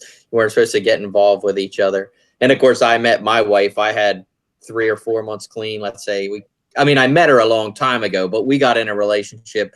She had 12 years, I think, and I had like 4 months clean, and we got in a relationship. So we did all the cliche, you're not supposed to do things, and we just celebrated a 15-year wedding anniversary last week. So, that's what I think about romance. No rehab romances. I don't know. As a guy who falls I went to there's a fellowship called Sex and Love Addicts Anonymous. And a lot of the idea of love addiction is that I can get a lot of basically the same comfort and feeling I got from drugs from a new relationship, every 3 months, basically, falling in love constantly. And so I don't know. I'm kind of a believer in the stay the hell out of a relationship until you figure out who the hell you are. But, would I be clean today if I didn't have those relationships early on that I needed to kind of buffer getting clean? I don't know. I think that just highlights the point of a program like Matt is doing or whatever. It's like, we're not all the same. And I can't say that, what I did is good for you, or that what happened in my case is the best, advice for someone else. Like, I know I've sponsored some guys that had relationship issues, and I would tell them, stay the fuck out of relationships. Don't, you have this habit of doing this thing and going and getting distracted by all this stuff. So, again, what I did isn't necessarily great for everyone, I love that you say, I can't tell you if what I did is good for you. I can't even tell you if what I did was good for me. Did you have something, Matt? I was going to say, I'm actually right there with Billy. Me and my girlfriend had gotten together. I was still kind of early in my recovery, and I actually helped her detox off of some of her last of her pharmaceutical muscle relaxers and stuff, and gabapentin nerve medicine that they had her on when we first got together. And I used her medical cannabis and essential oils and different stuff, helping her to help her detox. And I mean, we're on our recovery path together, and we help hold each other accountable. We help teach each other, help each other grow, encourage each other to go out and learn new things in the recovery community. So my story's not going to be the same as somebody else's, but I'm still not going to suggest they go out and do it. Right. And that's like, I don't know. Sometimes Billy's situation worked out, and I've heard other people who shared, hey, I met a girl when I had 4, 5, 6 months clean, and she had no clean time, and yet we've been married 20 years and life is great. And it's like, well, that's awesome, but that's not the norm, right? Generally, like that's the 1%ers, right? That's almost like saying if we were trying to say that that's okay because it worked in this one case, that's like saying there's no racism because Oprah made it, right? Like that doesn't really make sense. So yeah, we all got to find our path and do what's right for us. To get slightly controversial here for a second, Matt, you have a medical cannabis card, right? Which means that doctors have, evaluated you. You guys have worked together for a treatment plan for, your whatever issues you got going on. And it's been decided that a doctor has prescribed you this medicine as the best form for how to treat you moving forward. And so in say NA, right? If you go and have a surgery and a doctor prescribes you pain medicine and you take that as prescribed, you are still clean, right? As far as I understand. So would you say that if you went into NA today and said you were clean, would you say that people would disagree with you? Absolutely. Right. I would agree. I think they would disagree with you. That's why I'm doing what I'm doing here today. So. Right. Well, and I can say that I know, I'm not going to break anonymity here. I'm going to keep this very general.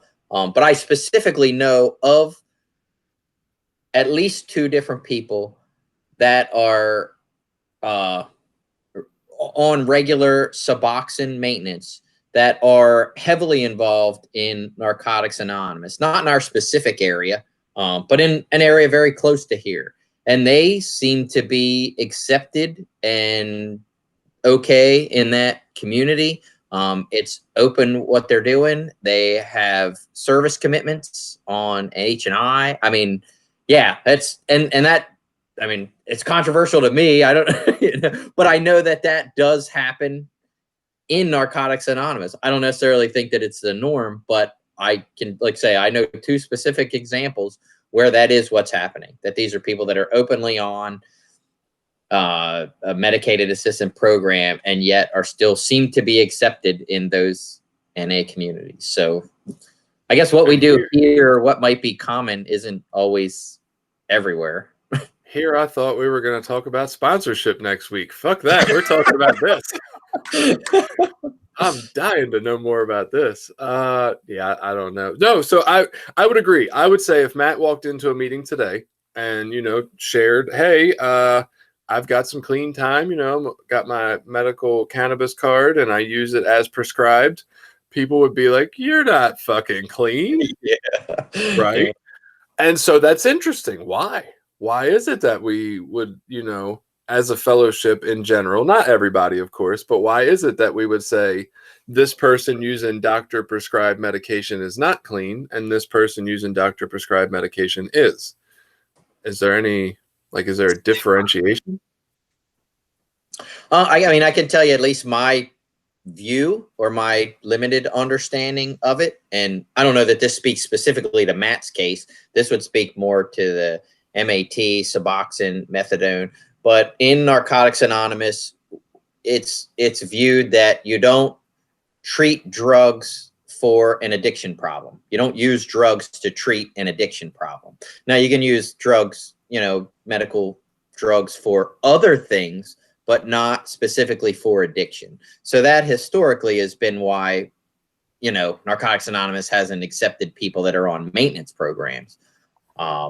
Whether you're on drugs for other reasons, I mean, we do allow or accept people that are on mental health medications and things. But even that, I've heard that be controversial with some people. I've heard people get really upset that, people are on certain sorts of mental health medications. And I've even heard people tell other people they needed to get off these health medications, which to me is completely insane. How some fucking idiot in Narcotics Anonymous can dictate to anyone what a professional doctor thinks they should be on or not is crazy. But it happens, you know what I mean? And I think it's done in a good spirit. I think it's done in the spirit of, hey, this is what works for me. This is what I think you need to do. If you do this, your life's going to get better.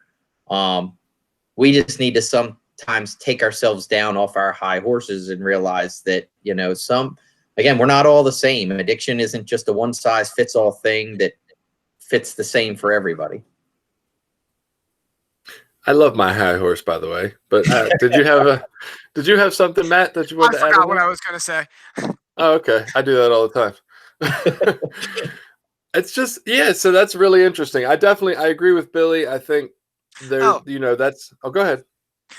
If the medicated assisted treatment isn't for treating drug addiction, if it's treating for something else, pain management, like you said, mental health, medical cannabis can be used for many different things. I'm not using medical cannabis to treat my addiction from the doctor. I'm doing that on my own, but I'm getting it from the doctor for PTSD and my other mental things I've dealt with in my past. Right. I think that's where it gets really interesting, is like, where do we draw these kind of lines? And what does, how does NA possibly, and maybe it doesn't, maybe NA is just fine the way it is, but how does NA possibly need to evolve as we're realizing that marijuana is really a different drug than a lot of these other drugs, and a lot of these states are legalizing it in different ways, shapes, and form. Now, I know, that might not mean that the average Joe can, like, alcohol is already legal, right? And I can't be an NA member and go to the bar every Friday night. At least for me, that does not work. Like, that might work for people. That doesn't work for me. So I can't just go out because marijuana is legal and be like, oh, bro, we're smoking joints on Saturdays now. Like, that's not going to be okay for me, probably. But as a medical option, I think that really changes the way NA might have to look at accepting that in the future. Like, that's going to become more of a thing over time, because I do think there are some really valid medical applications for marijuana usage. Well, and I personally think, so where some of the real, I'm going to call it the challenges with some of these decisions is, take like a recovery house. So you have a what I would call a typical recovery house with 8 or 10 people that are living in there that want to be on some sort of recovery program. And then you bring in, a member who has, either a medical cannabis card or Suboxone or whatever else. Is that going to be, and then that person can rightfully, I would say, have these substances around other people who do have a severe addiction problem and are really triggered by those things. Seeing this, that smell of weed around might really trigger someone in a recovery house. And I don't know, I'm not trying to say there's a right or wrong. I'm not trying to say those people should or shouldn't be in those houses, but that is a real issue that we have to be able to kind of talk about and address. We can't just act like it doesn't exist. And I think it's the same thing for Narcotics Anonymous. Like, it becomes a place where there's a real kind of risk reward that we have to try to balance out of, like, if we start saying it's okay to be on these certain substances, is that going to kind of become a trigger or lead way more people astray? And so, these are tough decisions. There isn't an easy, we can just draw a line here and fix it with just this one pen stroke right across this line. Unfortunately, we have to, and I think you've said this before, Jason, it feels like, unfortunately, we have to kind of pick a line somewhere and say, well, I'm sorry to say, but this is the line. And really we aren't all inclusive, maybe like we want to be, or maybe idealistically like we want to be.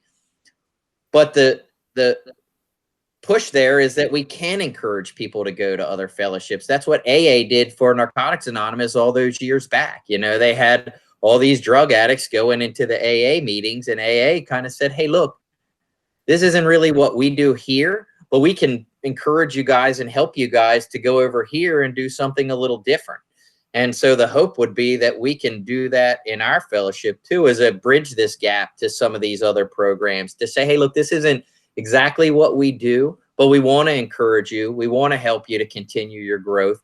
And maybe we can sort of guide you guys over this direction where you can get the help and support you need. Interestingly, I always heard when I first got around to the rooms of NA, I was told that people in AA were free of alcohol use, but they would like snort coke on the weekends or something. And I don't know if that's really true, but I did hear that kind of stuff. And so I heard they all smoke weed, but yeah. Right. So I just heard a new term the other day, and that's called California sober, which is people who smoke weed but don't drink alcohol. So I thought that was interesting. So maybe NA could have like California clean or Colorado clean or something, you know? I don't know. It's really interesting. So to kind of follow through with that same line of reasoning of like, you know, NA would probably in general not consider what you're doing clean right now. But you did mention that you worked some 12 steps for a time in your life. Yes. Were you completely clean when you did that? Yes. I was 100%. Okay. I was 100% abstinent. I lived at a sober home. I did my 90 and 90. I did speaking commitments almost every weekend for my house owner. I was living in the 3-quarter house, working on a daily basis, and just doing my thing in recovery and doing everything I was supposed to, how I was supposed to, working with my sponsor, working out of my 12-step guide, doing my 12 steps. I just got too much freedom at one point, and I still wasn't ready. I started going out to concerts and stuff and putting myself in the wrong positions and around the wrong type of people, and it just led me backwards. What was it at a specific concert that you relapsed? What do you mean at a specific concert? I didn't know if you were like at a show seeing a particular group and that's where you relapsed. No, I was going to a few different ones. I had actually relapsed before the concert. Oh, okay. I was just going to tell you if the band was worth it or not. That's all. The band was definitely worth it. I had to make my mistakes to learn to get to where I am today. Right. And so I'm curious.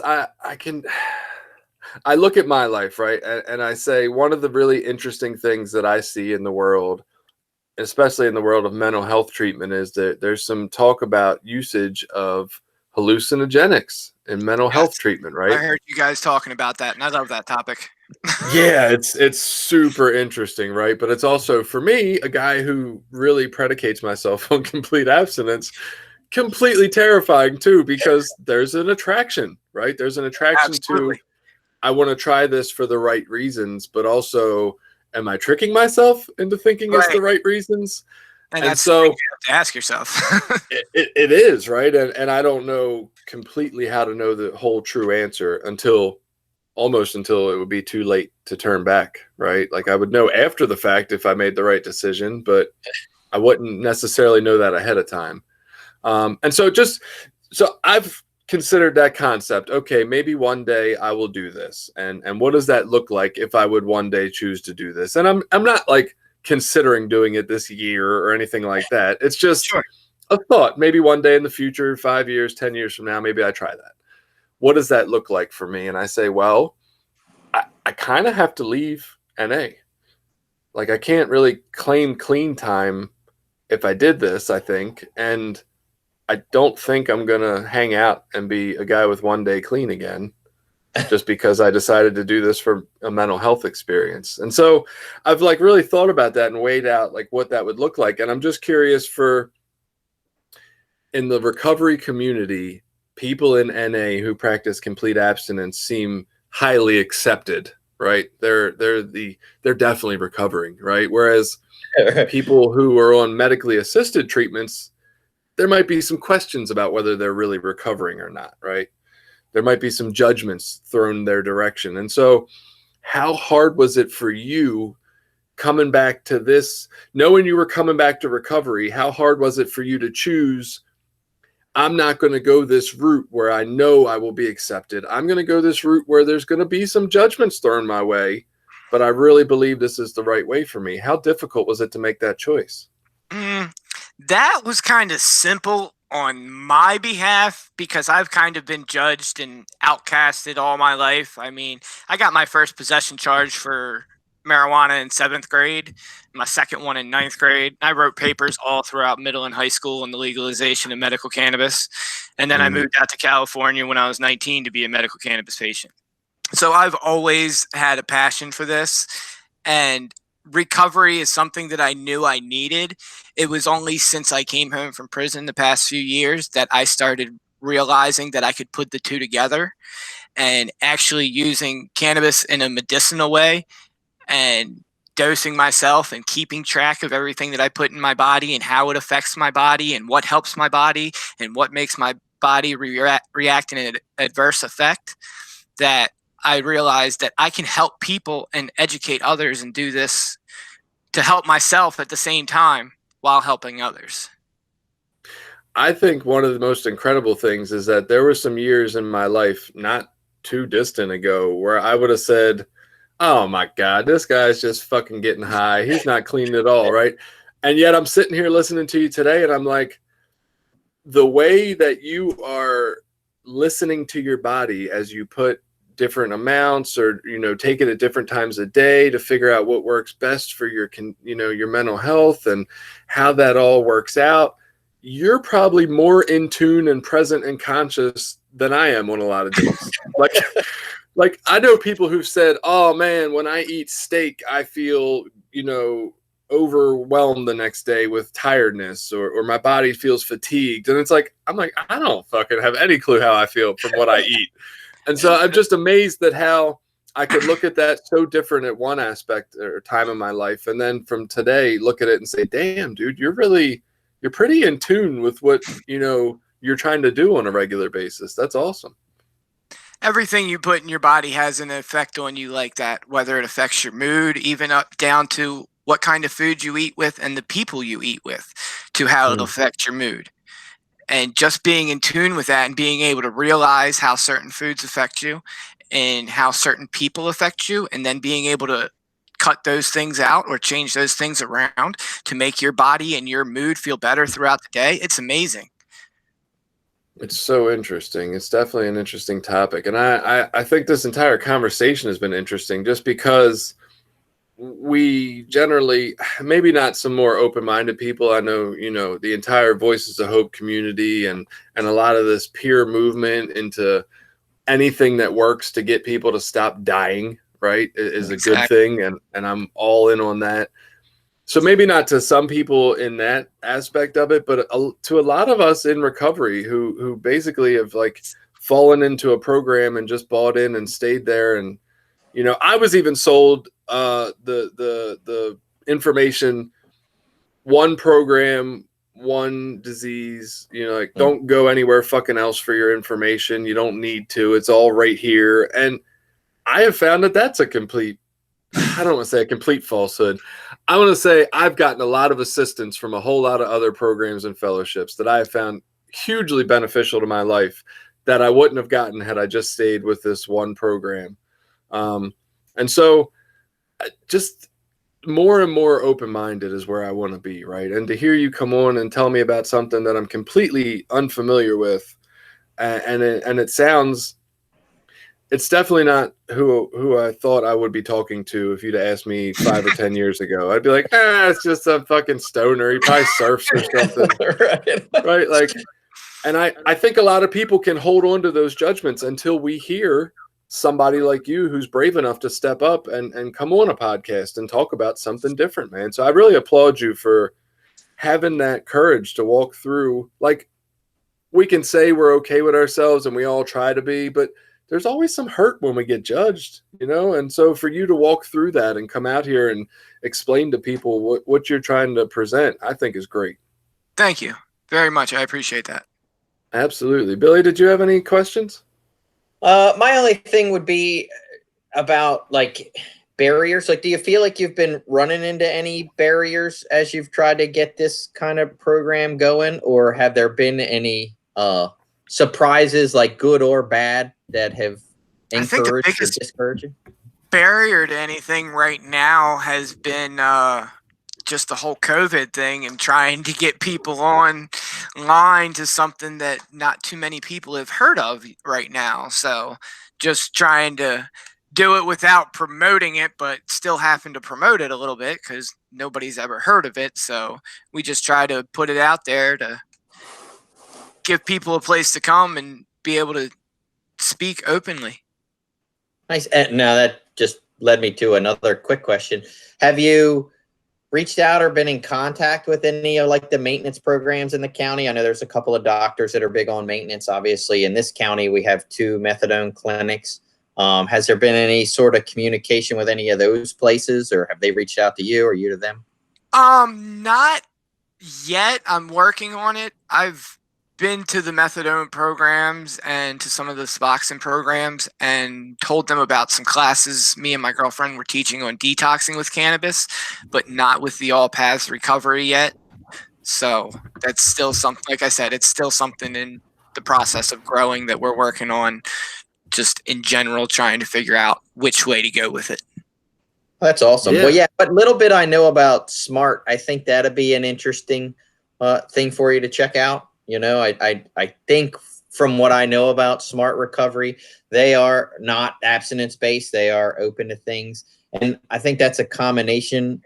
And again, I didn't do a deep dive. I just spent a little bit of time researching it at one point.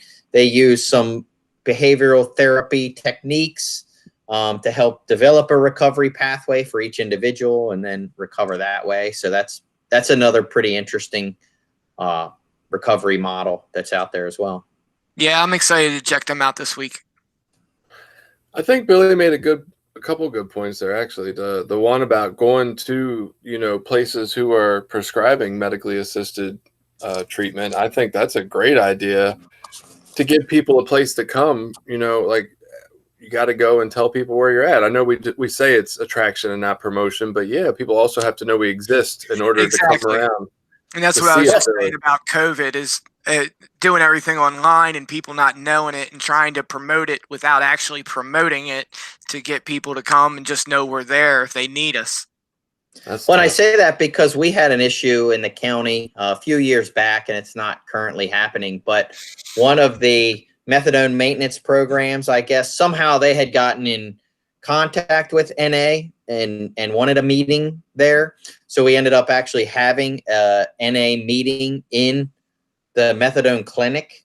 That was still an NA meeting, and that was, of course, very controversial. There was people that had strong opinions one way or another, and should they be giving out key tags, and what does all that mean? And again, it's the idea, the spirit behind it's great on both sides, but I just don't know that was the avenue for Narcotics Anonymous to be trying to navigate. You know what I mean? Like it created some controversy, but at least it seemed like they were open to some sort of outside support groups and outside help. So that was a plus. I was interested when you asked about if they've run into any barriers, and I was trying to think of what kind of barriers they could run into. I'm wondering how many churches would be open to having a meeting, like an all paths type meeting, like, hey, if you're trying to describe this to a church, hey, we still have marijuana use and we do these other medically assisted treatments along with that. It's all prescribed by doctors, but people might have issues with that. The same way people in NA have a judgment of it, church members could also have judgments of that. And don't mess up the church. God damn, you're going to be those guys who are those druggies, that come to our church and mess it up. Like, I could see that being a barrier. You might have to meet more outside of churches and other locations. You're absolutely right. Super interesting. I can't imagine what other barriers, but I'm sure there will be barriers to it for sure. Absolutely. I want Matt to make this national program if it doesn't exist, because I'm like, I don't have enough initiative to do anything like that myself, but to know the guy who did it would be really cool. Thank you. Well, that's what I'm shooting for. That's why I'm trying to branch myself out and learn anything I can about all the different paths of recovery. Yeah, I would imagine that there's probably some, small groups that have attempted to start something in different locations and localities. Like, this is a need right now, I think. And the more I've talked to you about it, the more I'm realizing that like we need a place just like this for people to come to. That's what I told Billy when I first reached out to him. I'm like, this is a need in our area. I mean, people are being turned away and they need a place to go. I would 100% agree. And I think this is actually, even though as soon as this does become a thing, there's going to be like this, different sides of the argument that NA is the right way or this way is the right way. It doesn't have to be that at all. I just think it's the perfect solution for the problem that NA is having right now with, hey, we're saying you're not clean, and people are thrilled to be right where they're at. And so it's like, right. I don't think there is a rectification for making that work together. Honestly, I think we need to form another program. And that's what I'm working on. That's so awesome. Well, if everybody has done their questions, I think we've had a great episode today. I want to definitely thank Matt for coming out and talking about it. And tell us where we can find you at in Cecil County, Maryland. Thank you guys for having me. We can be found at Voices of Hope on Route 40 on Thursday night at 8 o'clock out back by the fire pit. Thursday night, 8 o'clock. Now, after COVID, are you going to meet back inside? Were you meeting inside before? Well, no, we were meeting inside in the basement, but since it's warmer out now, we're doing it outside. And due to COVID, we're trying to keep everybody apart. My girlfriend's high risk, so in order for her to go out, she's trying to keep distance and just feel comfortable being able to do the meetings in person. So last Thursday was our first time gathering out by the fire pit. Went pretty well. We actually had a couple new people show up, and we got to see everything Voices of Hope has done new at the house, and it looks good.